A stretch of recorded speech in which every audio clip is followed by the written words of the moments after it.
الحمد للہ وحدہ لا شریک لہ والصلاة والسلام علی من لا نبی بعدہ اما بعد بسم اللہ الرحمن الرحیم اللہم صل علی محمد وعلی آل محمد کما صلیت علی ابراہیم وعلی آل ابراہیم انک حمید مجید اللہم بارک علی محمد وعلی آل محمد کما بارکت علی ابراہیم وعلی آل ابراہیم انک حمید مجید عن عثمان قال قال رسول اللہ صلی اللہ علیہ وسلم خیرکم من تعلم القرآن وعلمہ او کما قال علیہ الصلوۃ والسلام۔ یہ ایک حدیث ہے حضرت عثمان رضی اللہ عنہ سے۔ یہ فرماتے ہیں کہ رسول اللہ صلی اللہ علیہ وسلم نے فرمایا خیرکم من تعلم القرآن وعلمہ، تم میں سے بہترین وہ لوگ ہیں جو قرآن کو سیکھتے ہیں اور پھر دوسروں کو سکھاتے ہیں، یعنی خود پہلے قرآن سیکھتے ہیں، اس پہ انٹرسٹ کے ساتھ اسے سمجھتے ہیں، اس کے چاہے وہ جس فارم میں بھی ہو، تجوید کے حوالے سے ہو، اسے پڑھنا سیکھتے ہیں، یا تعلیم کے حوالے سے ہو، اس کی ٹرانسلیشن سیکھتے ہیں، اس کا تفسیر سیکھتے ہیں، اس کے جو علوم قرآن مجید کے ہیں ان سب میں سے کچھ بھی جو سیکھے اور پھر دوسروں کو سکھائے۔ ان کے بارے میں کہا خیرکم من تعلم القرآن وعلمہ، تم میں سے بہترین وہ لوگ ہیں جو قرآن سیکھتے ہیں اور دوسروں کو سکھاتے ہیں۔ ظاہر ہے اس کی بالکل ایک جو سمجھ میں آنے والی وجہ بھی بنتی ہے آف کورس کہ رسول اللہ صلی اللہ علیہ وسلم کا سب سے جو اہم جو پیغمبرانہ وسیلہ وحی کے ذریعے قرآن مجید کو اللہ تعالیٰ سے لینا اور اس کی حکمت کو اللہ سے بذریعہ جبرائیل علیہ الصلوۃ والسلام زیادہ تر جیسے کہ سمجھنا اور دوسروں کو اس کو تک پھر پہنچانا، اس کو پروپگیٹ کرنا، اس کی دعوت اور تبلیغ کرنا، دوسروں کو سکھانا۔ اس لیے اب جیسا کہ ہم دیکھ سکتے ہیں کہ یہ اتنا عظیم پیغمبرانہ عمل ہے اس قرآن کو سیکھنا اور پھر دوسروں کو سکھانا کہ قیامت کے دن اب ظاہر ہے کیونکہ رسول اللہ صلی اللہ علیہ وسلم کے اس دنیا میں تشریف لے جانے کے بعد یہ جو خاص مشن ہے اس کا اس مشن کا جو علم بردار یا خادم ہوگا وہ یہی بندہ ہوگا جو قرآن کو سیکھے گا اور پھر دوسروں کو سکھائے گا۔ اس سے عظیم اور کیا عمل ہو سکتا ہے کسی کا۔ اور یہی وجہ ہے کہ ایک روایت میں آتا ہے حضرت ابن عمر رضی اللہ عنہ کی کہ لا حسد الا اثنین، دو لوگوں کے علاوہ کسی سے بھی حسد نہ کرو سوائے دو لوگوں کے۔ یعنی ویسے کیونکہ حسد ایک ایسی چیز ہے جس کے بارے میں بار ہمیں پتہ چلتا ہے کہ یہ بہت ہی بری ایک باطنی بیماری ہے جس سے انسان کو بچنا چاہیے، اور یہی یہاں پہ بھی آ رہا ہے کہ کسی سے بھی حسد نہ کرو مگر دو لوگوں سے الاؤڈ ہے حسد کرنا۔ یعنی ابن عمر رضی اللہ عنہ فرما رہے ہیں کہ دو لوگوں کے علاوہ کسی سے حسد نہ کرو۔ وہ دو لوگ کون ہیں؟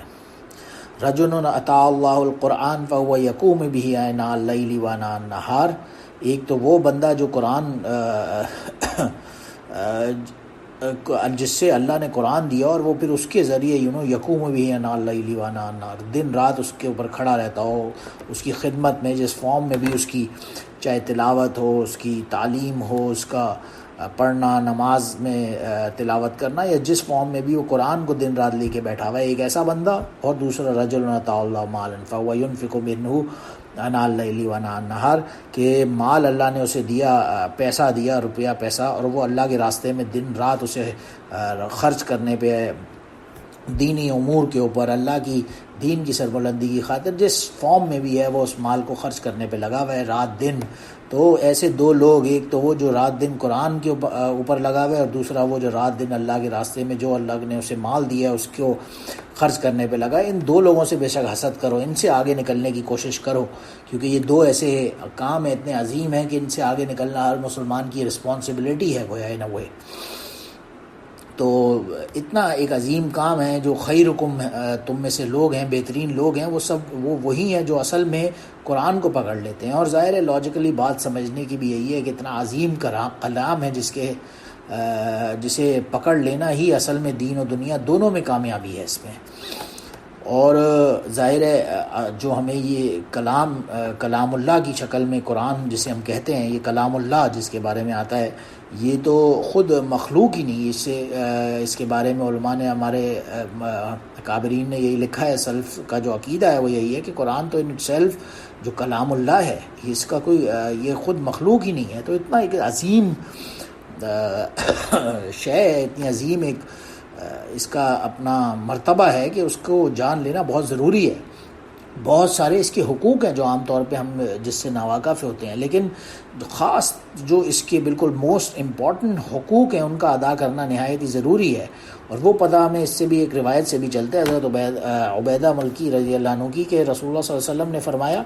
یا اہل القرآن، جو اہل قرآن یعنی کہ ظاہر ہے اب اس میں تمام مسلمان آ گئے، ان سے خاص طور سے ایڈریس کرتے ہوئے فرمایا کہ لا تتوسد القرآن واتلوہ حق تلاوتہ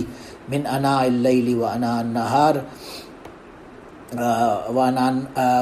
اناء اللیل والنہار وافشوہ وتغنوا وتدبروا فیہ لعلکم تفلحون ولا تعجلوا ثوابہ فإن لہ ثوابا، کہ قرآن کو اپنا تکیہ یا سہارا صرف نہ بنا لو، یعنی ایک بک شیلف کے اوپر رکھا ہوا ہے فلاں جگہ پہ، ڈیزائنر مہنگے آج کل تو ظاہر ہے ان کی different quality of paper quality اور اس کی جلد کی کوالٹی ایٹسیٹرا ایٹسیٹرا، لیکن اس کا صرف اس پرپس کے لیے نہ رکھو، بلکہ اسے دن رات کے اوقات میں اس کی فرسٹ آف آل جو پہلا حق بتایا وہ کیا کرو، اسے ایسے ہی نہیں رکھ دو، اسے یوز بھی کرو، اس سے profit yourself from it. Number 2 جو بتایا حق وہ یہ تھا کہ اس کی تلاوت کرو، جیسے کہ اس کا حق ہے تلاوت کرنے کا، یعنی دل سے پڑھو، اس کے اوپر ایسے اپنے اوپر اس سے ایک سارٹ آف خدا نخواستہ بوجھ نہ سمجھو، بلکہ دل لگا کہ اس کا حق ہے جیسے تلاوت کرنے کا، اس کا حق ادا کرو۔ پھر فرمایا اس کو پھیلاؤ، آگے اس کی دعوت و تبلیغ کرو، جو تیسرا حق بتایا۔ صرف ایسے ہی نہیں کہ اپنی حد تک بس میں قرآن پڑھتا رہوں، لیکن آگے میں کسی کو اس کا میسج دینے کے لیے تیار ہی نہ ہوں۔ ایک روایت میں تو یہاں تک آتا ہے بلغوا انی ولو آیا، تمہیں اگر ایک آیت بھی تم تک پہنچ گئی تو بس اب تمہارے پر لازم ہے کہ تم اس کو آگے پہنچاؤ دوسروں تک۔ تو اسی لیے یہاں پہ بھی تیسرا حق جو بتایا قرآن پاک کا وہ یہی تھا کہ اس کو آگے پھیلاؤ۔ اور پھر 4تھ حق بتایا اس کو دلچسپی سے مزے لے کے پڑھو، enjoy the reading of this Quran. اس کو مختلف قرات، پراپر قرات کے ساتھ اور طریقے سے پڑھا جائے تو اور اس کا ایک مزہ ہی اپنا ملٹی فولڈ ہو جاتا ہے۔ پھر 5تھ حق جو بتایا اس کا وہ تھا تدبر کرو، اس کے اندر غور و فکر کرو، تدبروا فیہ، اس کے اندر اپنا انٹلیکٹ لگاؤ، اپنا دماغ لگاؤ، اس کی ٹرانسلیشن کو، اس کے میننگ کو سمجھنے کی کوشش کرو، لعلکم تفلحون، تم ضرور کامیاب ہو جاؤ گے۔ اور فائنلی جو ایک اس کے حقوق کے بارے میں فرمایا ولا تعجلوا ثوابہ وان لہ ثوابا، اس کے بارے میں کوئی معاوضہ لینے کی کوشش نہیں کرو، یعنی فکر نہ کرو، یعنی اس کو اپنا ایک پیشہ بنا لیا کہ جی اچھا میں قرآن لوگوں کو پڑھا رہا ہوں، تو اس کو مقصد اگر میں نے صرف یہ بنا لیا کہ جی میں اس کے کوئی عوض دے رہا ہوں، اپنی تنخواہ لے رہا ہوں اور صرف اسی کے اوپر میری کانسنٹریشن ہو اپنی تنخواہ کے اوپر، تو خاص طور سے فرمایا نہیں، اس کا جو ثواب ہوگا وہ تو بہت ہی عظیم معاوضہ ہوگا اس کے بدلے، اور وہ اللہ تعالیٰ کی طرف سے ہوگا، اور اس کے چکر میں نہیں پڑو۔ تو بہرحال یہ وہ مین حقوق ہیں جو قرآن پاک کی ہر مسلمان کے اوپر لازم ہے۔ اسے فرسٹ آف آل تو ایسے ہی سائڈ پہ شیلفز میں، اپنے درازوں میں، ڈرارز میں ادھر ادھر رکھ دینے کے لیے نہیں ہے یہ، بلکہ اللہ کا قرآن ہے، اس کو نکالو باہر، پھر آگے اس کو پڑھو، اور پھر پڑھو بھی ایسے کہ حق کا تلاوت ہی، جیسے کہ اس کا حق ہے۔ پھر اس کا نیکسٹ حق بتایا کہ رات دن کے اوقات میں پڑھو، پھر بتایا اس کو آگے پھیلاؤ، صرف اپنی حد تک نہیں رکھو بلکہ اس کی پروپگیشن کرو۔ اور پھر نیکسٹ حق اس کا بتایا اس کو مزے لے کے اس کو انجوائے کر کے پڑھو، get involved in it while reading that, جو بھی آیات آپ پڑھنے لگو۔ اور پھر بتایا کہ اس کے اندر تدبر کرو، غور و فکر کرو، انٹلیکٹ لگاؤ اپنا، ضرور کامیاب ہو جاؤ گے۔ جو یہ کام کرے گا قرآن کے معاملے میں وہ ضرور کامیاب ہو جائے گا۔ اور ظاہر ہے اس کے اجر کے،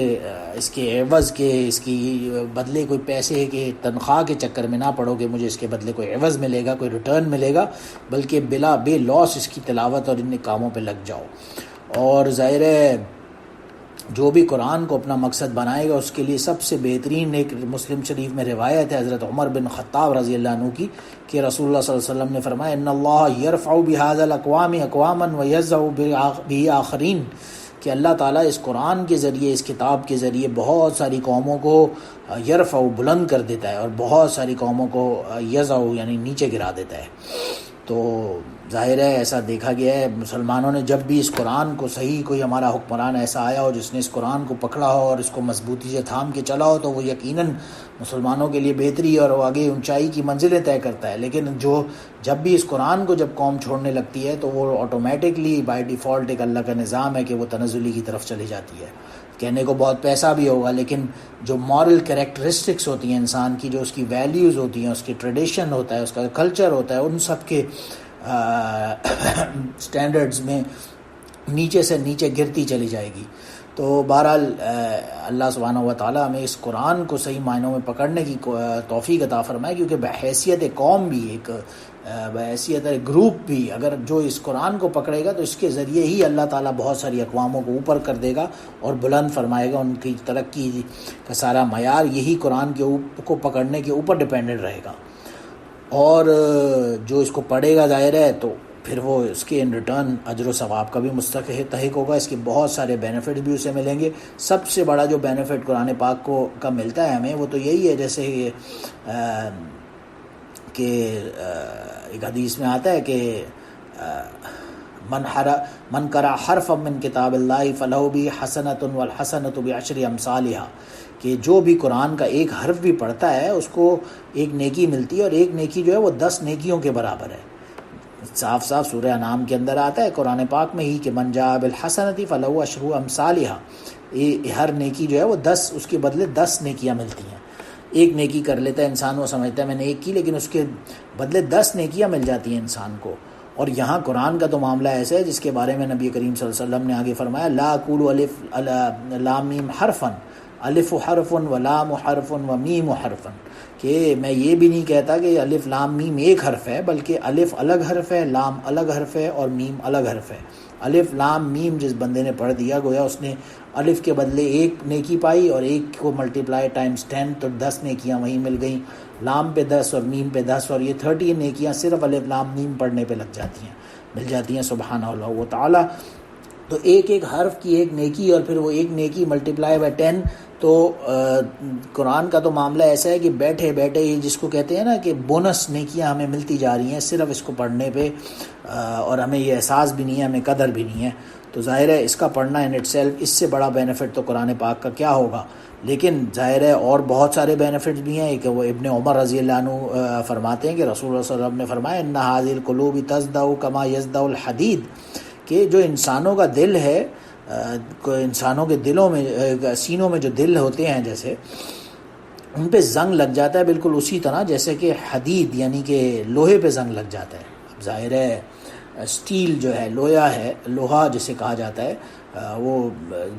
کچھ دن پڑا رہے باہر اوپن ایئر میں، تو اس کو ہوا کی یہ جو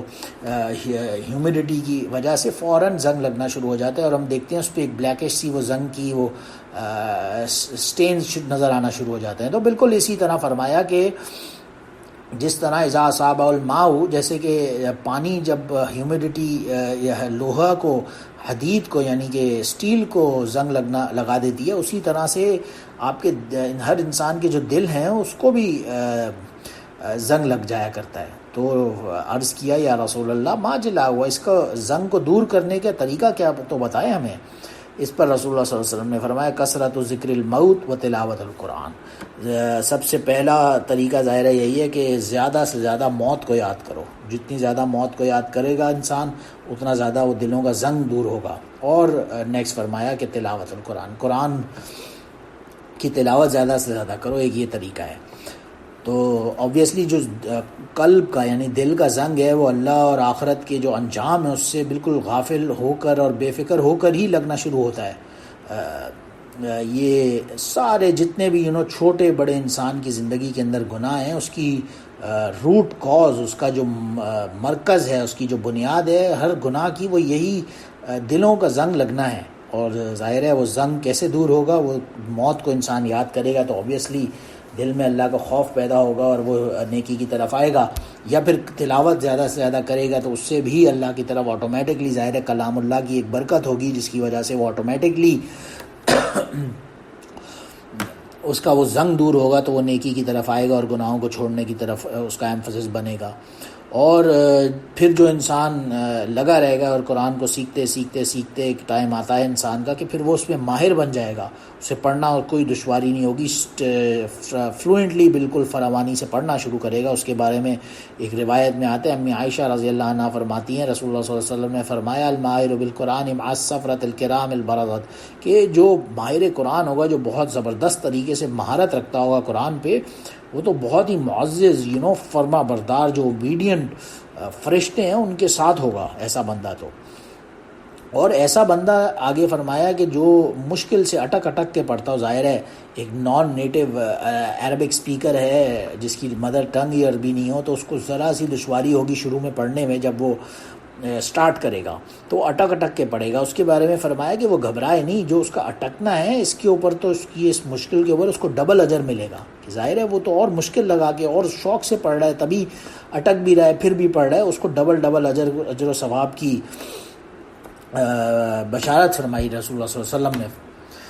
اور ظاہر ہے اس حوالے سے ہی حضرت شاہ ولی اللہ رحمہ اللہ نے حجۃ البلاغہ میں احسان کے بیان میں قرآن کی جو تلاوت پر اپنا کلام کرتے ہوئے فرمایا ہے. ایک خاص ان کا پیسج ہے اس بک میں جہاں پہ وہ فرماتے ہیں کہ تلاوت قرآن کی روح یہ ہے کہ شوق اور محبت اور انتہائی تعظیم اور اجلال کے ساتھ اللہ تعالیٰ کی طرف متوجہ ہو کر قرآن کی تلاوت کرے, اور جو اس کے اندر جو بھی مواعظ اور نصائح جتنے بھی جو میسج ہے قرآن کا, اس میں غور اور ان پر فکر کرے, اس کو سمجھنے کی کوشش کرے, پھر اس سے اثر لینے کی بھی کوشش کرے, جو سیکھا ہے اس کو اپنے اوپر اپلائی کرے, اپلیکیبل بنائے اپنے اوپر, اور اس کی جو بھی احکام اور ہدایات ہیں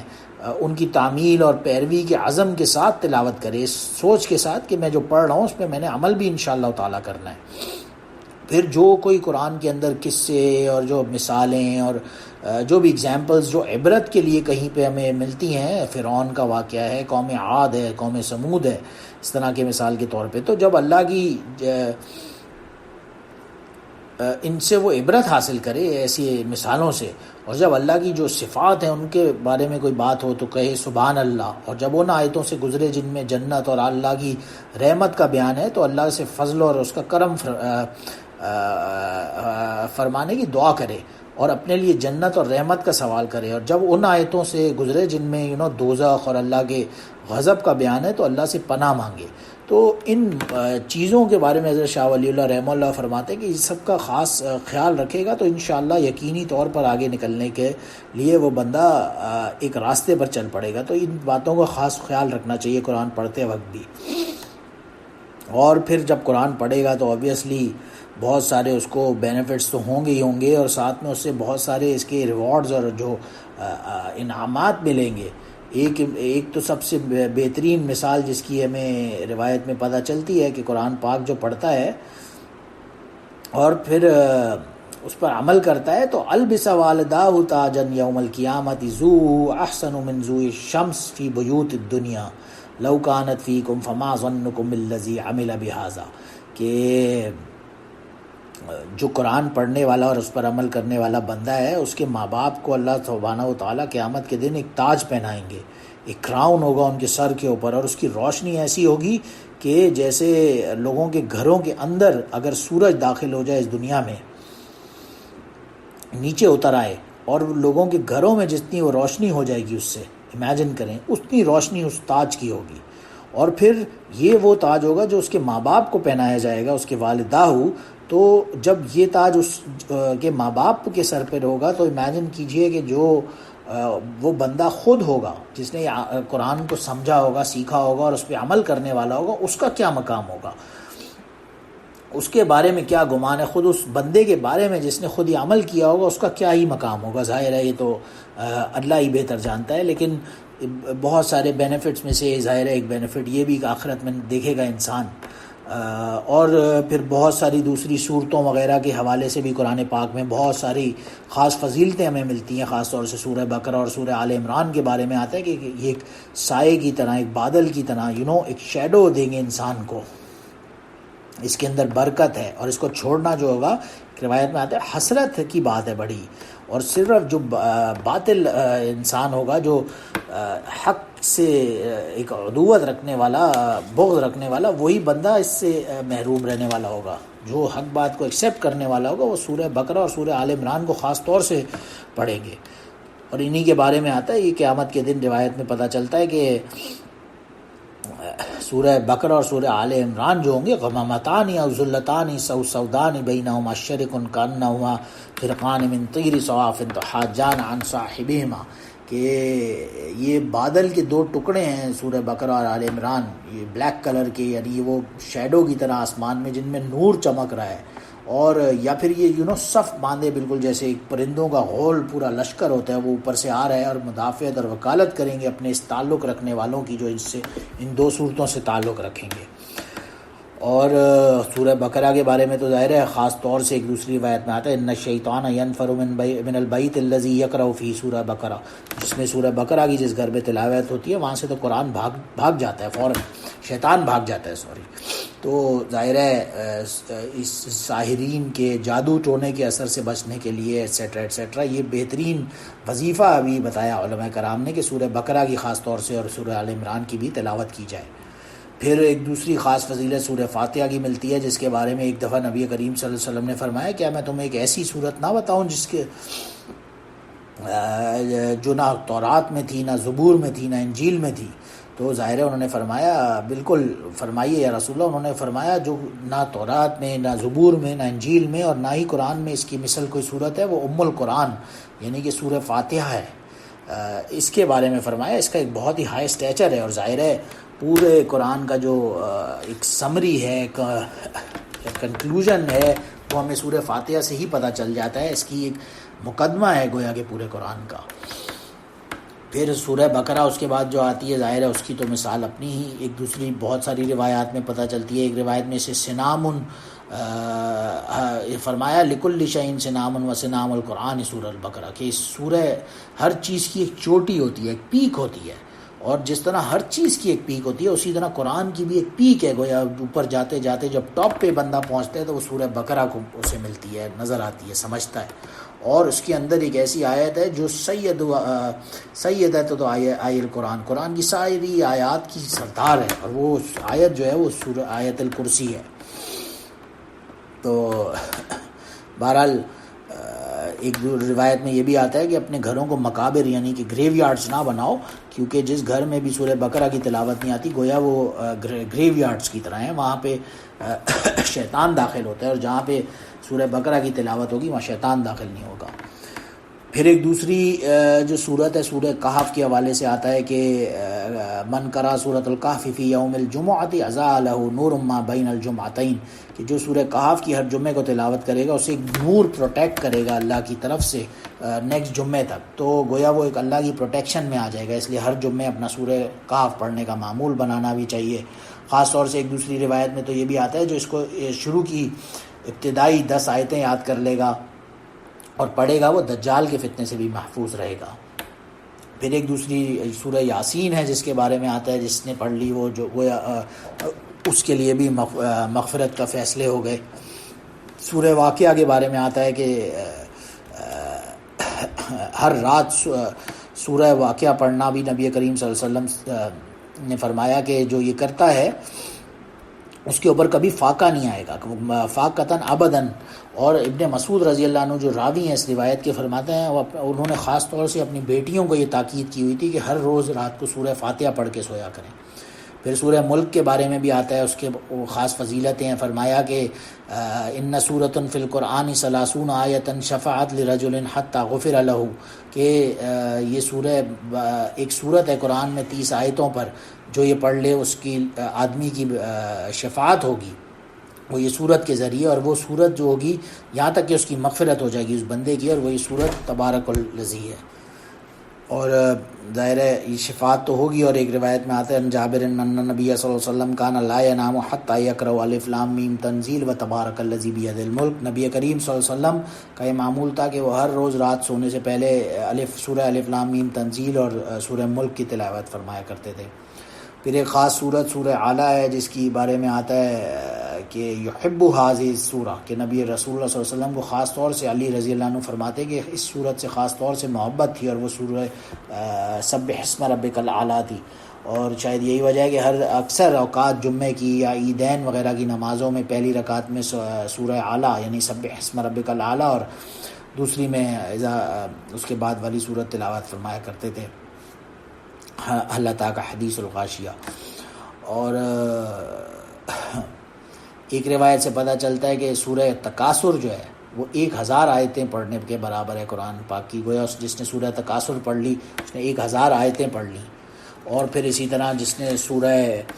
زلزال پڑھ لیا، اذا زلزلت الارض زلزالہا، اس نے آدھا قرآن پڑھ لیا۔ پھر جس نے سورہ کافرون پڑھ لی اس نے گویا کہ 1/4 ربع قرآن پڑھ لیا۔ اور سورہ اخلاص کے بارے میں آتا ہے کہ جس نے پڑھی اس نے گویا 1/3 قرآن پڑھ لیا۔ تو ظاہر ہے سورہ کافرون کے بارے میں تو ایک دوسری روایت میں آتا ہے فَإِنَّهَا بَرَاءَةٌ مِّنَ الشِّرْكِ، یہ شرک سے انسان کو محفوظ کرتی ہے جو روز سونے سے پہلے سورہ کافرون پڑھ لے۔ اور جو سورہ احد یعنی کہ قل هو اللہ احد پڑھ لے اس کے تو بہت سارے فضائل بہت ساری روایات میں ہمیں ملتے ہی ہیں، 1/3 قرآن پڑھنے کے برابر ہے۔ اور جو اس سے محبت کرے گا وہ ظاہر ہے اس کے لیے جنت واجب ہو جائے گی، یہ جیسا کہ بہت ساری روایات سے پتہ چلتا ہے۔ اور فائنلی پھر معوذتین ہیں یعنی سورہ فلق اور ناس، جس کے بارے میں آتا ہے کہ ہر چیز سے پناہ مانگنے کے لیے بہترین سورج ہیں۔ اور ایک دفعہ نبی کریم صلی اللہ علیہ وسلم مقام جوفا پر کہیں تھے اور تیز ہوا آندھی کی چلی اور ہوائیں چلنا شروع ہوئیں طوفان کی طرح سے، تو رسول اللہ صلی اللہ علیہ وسلم نے فوراً سورہ فلق اور ناس کی تلاوت پڑھنا شروع کر دی اور فرمایا کہ اس کے ذریعے بندے کو تعوذ یعنی کہ شیطان کی پناہ اور اللہ کی حفاظت مانگنی چاہیے۔ بہرحال یہ پورا قرآن ہی اس کی ایک اپنا مقام ہے، اس کا ایک مرتبہ ہے جسے پکڑنا بہت ہی ضروری ہے ہر انسان کے لیے، ہر مسلمان کے لیے، اور جو اسے پکڑے گا یقیناً وہ نجات پا جائے گا۔ وآخر دعوانا الحمد للہ رب العالمین، سبحان ربک رب العزت عما یصفون وسلام علی المرسلین والحمد للہ رب العالمین۔